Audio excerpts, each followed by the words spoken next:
शिंदेंच्या आगामी प्रयागराज दौऱ्यावरून संजय राऊतांनी टीका केली आहे। प्रयागराजला कुंभस्नानासाठी जाणाऱ्या एकनाथ शिंदेंना फडणवीसांनी पवित्र साबण द्यावा असा टोला राऊतांनी लगावलाय।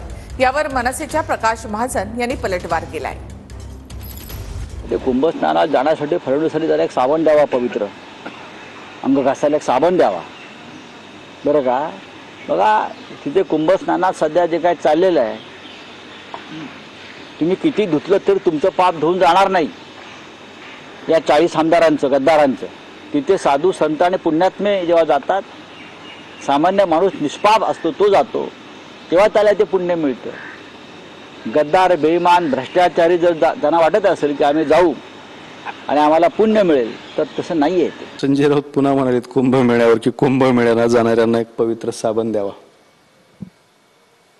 त्यांच्या भावानं ते ज्ञान पाजळलं, मग हे साबणाचं, मग यांनी साबणाचं दुकान उघडावं ना। तिथं कुंभमेळ्याच्या जागोजागी संजय राऊत साबण ठेवायला हरकत नाही। संजय राऊतला अजून 2 जन्म घ्यावं लागतील, त्यांनी एवढी पापं केलेली आहेत की ती कुंभमेळ्यात जाऊन सुद्धा धुतली जाणार नाही।